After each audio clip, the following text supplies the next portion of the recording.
ஆண்டவராகிய இயேசு கிறிஸ்துவின் நாமத்தினாலே இன்றைக்கு 96வது நாள் கர்மேல் பர்வதத்தை மையப்படுத்தி நம்ம குடும்பத்தை மையப்படுத்தி நம்ம தொடர்ந்து ஜெபித்து வருகிறோம். நீங்கள் நல்லா புரிந்து கொள்ள வேண்டிய ஒரு முக்கியமான காரியம் என்னென்னா, ஒரு தெளிவான பதில் இந்த இரவு வேணும். ஒரு ஆமென் சொல்லுங்களேன். ஆண்டவருடைய கேளுங்க, ஆண்டவரே இந்த இரவு எனக்கு ஒரு தெளிவான பதில் வருவதாக. என் கணவர் விஷயத்தில், என் பிள்ளைங்க விஷயத்தில், என் குடும்ப விஷயத்தில் ஒரு தெளிவான பதில். அதை மட்டுமே மையப்படுத்தி ஒரு 10 ஜெப குறிப்புகள்ங்க. நிச்சயமாக விசுவாசத்தோடு நீங்கள் ஜெபிப்பீங்கன்னா இந்த 10 ஜெப குறிப்பினுடைய பலன் உங்கள் வாழ்க்கையில் பார்ப்பீங்க. ஆண்டவர் உங்கள் கூட இருக்காருன்னு மற்றவங்கள பார்ப்பாங்க. ஆமென். முதல்ல அக்கினி பதில் பாருங்கள். எப்படின்னா, எலியா ஜெபித்த போது அக்கினியில் நீங்கள் பதில் கொடுத்தது போல எங்கள் ஜெபங்களுக்கும் ஒரு தெளிவான பதில் வேணும் ஆண்டவரேன்னு சொல்லி கொஞ்ச நேரம் ஸ்தோத்திரம் பண்ணி, நல்ல ஸ்தோத்திரம் பண்ணி தேவ சமூகத்தில் காத்திருந்தீங்க. இரவு வேளையில் குறைஞ்சது ஒரு 15 நிமிஷத்தில் அந்த ப்ரேயரை முடிக்கலாம் நீங்கள் முடிஞ்சா. அப்படி கொஞ்சம் நேரம் வெயிட் பண்ணி இந்த ஜெப குறிப்பை உங்கள் தேவ சமூகத்துக்கு கொண்டு போங்க.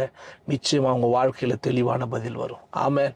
ரெண்டாவது பாருங்கள், தேவன் இருக்கிற ஒரு வெளிப்பாடு வேணும். எப்படின்னா, எங்கள் குடும்பத்தில் எங்கள் தேவன் உயிரோடு இருக்கிறார் என்று நீங்கள் வெளிப்படுத்தி காண்பிக்கணும்ப்பா. ஆண்டவரே, நாங்கள் உங்களை நம்புகிறோம், என் குடும்பம் நம்புது, ஆனால் உறவுகளை மற்றவங்க எல்லாரும் உங்களை நம்பணும். ஏன்னா எலியா நம்புறாரு, ஆனால் அந்த 400 பேர் நம்பணுன்றதுக்காக தான் அக்கினியை வர வச்சார். அப்படிப்பட்ட ஒரு சம்பவம், ஒரு நடக்க முடியாத சில காரியங்கள், தடுக்கப்பட்டிருக்கிற சில காரியங்கள், இதெல்லாம் எங்கள் வாழ்க்கையில் நடக்கட்டும், எங்கள் பிள்ளைங்க வாழ்க்கையில் நடக்கட்டும்னு சொல்லி நீங்கள் ஜெபம் பண்ணிட்டு படுங்க. தேவன் அப்படியே அற்புதத்தை செய்வார். மூன்றாவது, பலிப்பீட சுத்திகரிப்பு. எங்கள் வாழ்க்கையில் பலிப்பீடம், எங்கள் குடும்பத்தினுடைய பலிப்பீடம், எங்கள் பிள்ளைகளுடைய பலிப்பீடம், இது எல்லாம் தேவனால் சுத்திகரிக்கப்படணும், பாதுகாக்கப்படணும், உங்கள் அக்கினினால் சுத்திகரிக்கப்படணும். பாவங்கள், போராட்டங்கள், தேவையில்லாத சிந்தனைகள், உலக காரியங்கள் எல்லாம் ஆண்டவரே சுத்திகரிக்கப்படணும்பான்னு சொல்லி கொஞ்சம் சுத்திகரிப்புக்காக நல்ல ஸ்தோத்திரம் பண்ணிட்டு கொஞ்ச நேரம் ஜெபிச்சுட்டு படுங்க. தேவன் உங்களை ஆசீர்வதிப்பார். நான்காவது பாருங்க, தடைகள் எரியட்டும். ஒரு ஆமேன்னு சொல்லுங்க பார்க்கலாம். எஸ், நம்மளை தடுக்கிற எல்லா தடைகளும் தேவனுடைய அக்கினியினால அழிக்கப்படுவதாக, எரிக்கப்படுவதாக வாயை திறந்து ஸ்தோத்திரத்தோடு சொல்லிட்டு படுங்க. அது அப்படியே ஆண்டவர் செய்வார். ஆமேன். அடுத்தது 5வது பாருங்க, இந்த விக்கிரகங்கள் அழிவு. என்ன விக்கிரகங்கள் அழிவுனா, தேவனை விட உயர்ந்ததா நம்ம வாழ்க்கையில் எதெல்லாம் இருக்கோ அது எல்லாமே அந்த விக்கிரகங்களுக்கு சமமானது தான். அதிகமாக உலகத்து மேலே பாசம், ஃபோனு, டிவி, தேவையில்லாத காரியங்கள், எதையெல்லாம் நீங்கள் அதிகமாக நேசிக்கிறீங்களோ பார்க்குறீங்களோ அது எல்லாமே அதற்கு சமமானதான். அப்படிப்பட்ட காரியங்கள் தள்ளப்படணும். எங்கள் வாழ்க்கையிலிருந்து எடுத்து போடுங்கப்பா, அந்த கசப்பான காரியங்களை எடுத்து போடுங்கப்பான்னு நல்ல ஜெபம் பண்ணிட்டு படுங்க. தேவன் அப்படியே அற்புதமாய் உங்களை நடத்துவார். 6வது பாருங்க, உங்கள் குடும்பத்தில் ஒரு அக்கினி அனுபவம் வேணும். எப்படின்னா, எங்கள் வீடு தேவ அக்கினினால் எங்கள் சந்ததி நிரப்பப்படணும். 6வது ரொம்ப முக்கியமான விஷயம், உங்கள் பிள்ளைங்க, உங்கள் குடும்பத்தில் ஒவ்வொருவரும் தேவ அக்கினினால, தேவ ஆவியினாலே, தேவனுடைய நடத்துறதுனால அப்பா நிரப்பப்படணும்னு சொல்லி கொஞ்ச நேரம் உள்ளத்தின் ஆழத்திலிருந்து நல்ல ஸ்தோத்திரம் பண்ணி ஜெபம் பண்ணுங்க. தகப்பனால முடியும், தேவனால அது முடியும், அவரால் தான் அது செய்ய முடியும். அப்படி ஜெபம் பண்ணிட்டு படுங்க. அந்த அனுபவம், அந்த அக்கினி அனுபவம் ராபா ஷேதே ரிபியோ கரபலப உங்கள் குடும்பத்துக்குள்ளே கடந்து வரும்னு அவர் நம்புற விசுவாசிக்கிறேங்க. அது அப்படியே கர்த்தர் செய்வார். ஏமேன். ஜெபம் பண்ணிட்டு படுங்க, நடக்கும். 7வது பாருங்க, உங்கள் பிள்ளைகளுக்கு ஒரு ஜெப உணர்வும் ஜெப மகிமையின் அடையாளமும் காணப்படணும். எப்படின்னா, அவருடைய வல்லமையை அனுபவிக்க வேண்டும். எலியா ஜெபித்த போது எல்லாரும் அனுபவித்தது போல, எஸ், இன்னைக்கு நாமளும் அனுபவிக்கிறோம் அந்த காரியத்தை. அதை மையப்படுத்தி அந்த அனுபவம் என் பிள்ளைகளுக்குள்ள வரணும். ஜெபிக்கிறது மாத்திரமல்ல, அதுக்கு பதிலை பார்க்கிற அனுபவம், அக்கினியை பார்க்கிற அனுபவம் என் பிள்ளைகளுக்குள்ள, என் சந்ததிகளுக்குள்ள வரணும் ஆண்டவரேன்னு சொல்லி ஜெபம் பண்ணிட்டு படுங்க. கர்த்தர் நீங்க படுத்தாலும் அவங்களுக்கு வெளிப்படுத்தி அவர்களை நடத்துவார். ஏமேன். 8வது பாருங்க, தேவ மகிமை. எங்கள் வாழ்க்கையில உங்க மகிமை வெளிப்படச்சும்பா. அதாவது ஜபத்துக்கு பதில் வருவதோ, அக்கினி வருவதோ, சர்வாக தகன பலிகள் இதெல்லாம் நக்கி போடப்படுவதோ, அதெல்லாம் தாண்டி அங்கே நடந்தது என்ன தெரியுமா? மகிமை வெளிப்பட்டது. நம்ம வாழ்க்கையில் நமக்கு நடக்கிற நன்மைகளால் அவர் மகிமைப்படணும், மகிமை வெளிப்படணும். அப்படிப்பட்ட காரியங்கள் நடக்கணும்.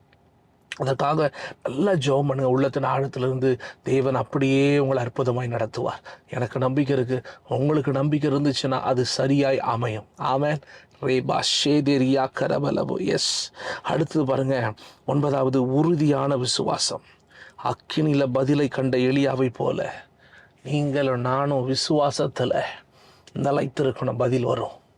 என் குடும்பத்துக்கு பதில் வரும். குடிக்கிற கணவர் மாறுவார், பதில் வரும். படிக்காத பிள்ளை படிப்பான், பதில் வரும். என் மனைவிக்கு சரீரத்தில் சுகம் கிடைக்கும், பதில் வரும். அப்படி அந்த பதிலை எதிர்பார்த்து நீங்கள் காத்திருக்கும்போது நிலைமைகள் மாறி, சூழல்கள் மாறி, கர்த்தருடைய பலம், தேவனுடைய பலம், சகல விதமான காரியத்தையும் மாற்றுகிற தேவ பலன் உங்கள் வாழ்க்கையில் வெளிப்படும். எனக்கு நம்பிக்கை இருக்குங்க. கொஞ்ச நேரம் நல்ல ஆண்டவரை நோக்கி ஸ்தோத்திரம் பண்ணுங்க. 9வது காரியம், ரபா ஷேதேரேனியா கரபலபோ. நீங்கள் ஜெபிக்க உறுதியான விசுவாசம் இருந்தால் எலியாவை போல அக்கினியின் பதில், அபிஷேகத்தின் பதில், ஆவியின் பதிலை பார்ப்பீங்க. அதுக்காக நல்ல ஜெபம் மட்டும் படுங்க. அப்படிப்பட்ட பதில் வரணும், அப்படிப்பட்ட விசுவாசம் எனக்குள்ள இருக்கணும். ஜெபம் மட்டும் படுங்க, கர்த்தர் அப்படியே செய்வார். 10வது, எலியா எப்படி சரியான நேரத்தில் ஜெபிச்சு பதில் எடுத்தார். அதுபோல் ஒருவேளை அதிகாலையில் தேடணுமா? எப்போ தேடணும்? நீங்கள் கேளுங்க. நான் ஒரு நேரத்தில் தேடுறேன், நீங்கள் என்ன நேரத்தில் தேடணும்? வசனம் என்ன சொல்லுது? அதிகாலை ஓகே தான். அதை தாண்டி ஆண்டவருக்கு உங்களுக்குள்ள உறவு எப்படி இருக்குன்னு பாருங்கள். நிச்சயமாக சொல்கிற பெரிய அற்புதத்தை பார்ப்பீங்க, பெரிய மீட்பின் அடையாளத்தை பார்ப்பீங்க. கர்த்தர் உங்களை உயர்த்துவார். நீங்கள் நினைக்காத அளவுக்கு தேவன் உங்களை பலப்படுத்துவார். நீங்கள் நினைக்காத அளவுக்கு ஆண்டவர் உங்களை உயர்த்துவார். அந்த நம்பிக்கை உங்களுக்குள்ளே இருந்துச்சுன்னா இந்த இரவு உங்களுடையது. நிம்மதியாக படுங்க. தேவன் உங்களை ஆசீர்வதித்து பலப்படுத்தி வழி நடத்துவார். ஜெபமல்லாமா? ஆண்டவரே, எத்தனை அவமானம், எத்தனை நிந்தனைகள், எத்தனை கேலிகள் அப்பா. எங்கள் வாழ்க்கையே முடிஞ்சு போச்சுன்னு நினைக்கும் போதெல்லாம் ஒரு பதில் வரும். எங்கள் வாழ்க்கையே முடிஞ்சு போச்சுன்னு நினைக்கும் போதெல்லாம் ஒரு ஆசீர்வாதம் வரும். எங்கள் வாழ்க்கையே முடிஞ்சு போச்சுன்னு நினைக்கும் போதெல்லாம் ஒரு அதிகாரத்தின் வல்லமை வரும். என்னை காப்பாற்றுவீங்கப்பா, எங்களை மீட்டெடுப்பீங்கப்பா. கடன்லேருந்து, நெருக்கடியிலிருந்து, தேவையிலிருந்து, போராட்டத்திலிருந்து நீங்கள் மீட்டெடுப்பீங்கப்பா. அந்த காரியம் என் வாழ்க்கையில் நடப்பதற்கு உதவி செய்யுங்க.